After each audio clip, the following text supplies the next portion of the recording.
July August পরবর্তী রাজনীতিতে যে ইতিবাচক ধারা সূচিত হয়েছে এবং জাতীয়তাবাদী ছাত্রদল প্রতিষ্ঠার পর থেকে যেভাবে এদেশের মানুষের, এদেশের ছাত্রদের, এদেশের শিক্ষার্থীদের অধিকার আদায়ের জন্য যেভাবে তার রাজপথ কাজ করেছিল উদারতা দিয়ে এবং বদান্যতা দিয়ে, আমরা তার একটি উৎকৃষ্ট উদাহরণ রিসেন্টলি রেখেছি। সেটা হলো শহীদ মিনারে তাদের আমরা আগে বরাদ্দ পেলেও তাদেরকে আমরা ওই জায়গাটি ছেড়ে দিয়ে শাহবাগে চত্বরে আমরা সমাবেশের জন্য অনুমতি লাভ করেছি। ইতিমধ্যে আমাদের সারা বাংলাদেশের প্রত্যেকটি জেলা, প্রত্যেকটি শিক্ষা প্রতিষ্ঠান, মহানগরী সহ প্রত্যেকটি ইউনিটকে আমরা আলাদা আলাদাভাবে কেন্দ্রীয় ছাত্রদলের নেতৃত্বে ভাগ করে দিয়েছি। তাদের সমন্বয়ের মাধ্যমে আমরা আশা করি এই পর্যন্ত জাতীয়তাবাদী ছাত্রদলের এত বৃহৎ সমাবেশ আর কখনোই অনুষ্ঠিত হবে না যা আগামীকাল হতে যাচ্ছে।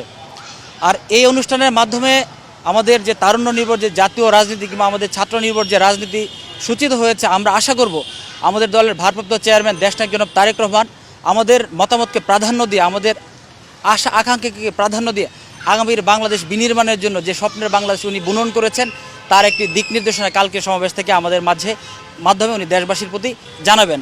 সেই রূপরেখার আলোকে ভবিষ্যৎ জাতীয়তাবাদী ছাত্রদল সারা বাংলাদেশের শিক্ষা প্রতিষ্ঠানের সহ অলিতে গলিতে কাজ করবে, যার ফলশ্রুতিতে আমরা হয়তোবা একটি গণতান্ত্রিক, উদার এবং যে বৈষম্যের বিরুদ্ধে লড়াই করতে গিয়ে আবু সাইদ, ওয়াসিম যারা তাদের জীবন বিলিয়ে দিয়েছে সেই স্বপ্নের বাংলাদেশ হয়তোবা আমরা প্রতিষ্ঠা করতে পারবো। স্বৈরাচারী ফ্যাসিস্ট হাসিনার যে তাবেদার কিংবা তাদের যে পেটুয়া বাহিনী, তাদের যে সন্ত্রাসী বাহিনী, এই সন্ত্রাসী বাহিনীকে কখনোই পরোয়া করিনি। তারপরেও আমাদের জাতীয়তাবাদী ছাত্রদলের পক্ষ থেকে সর্বোচ্চ নিরাপত্তার ব্যবস্থা রাখা হয়েছে। আমাদের স্বেচ্ছাসেবী থাকবে, বিশেষ করে আপনারা জানেন শাহবাগের দুটি গুরুত্বপূর্ণ স্থাপনা তথা পিজি হসপিটাল এবং বারডেম হসপিটাল রয়েছে।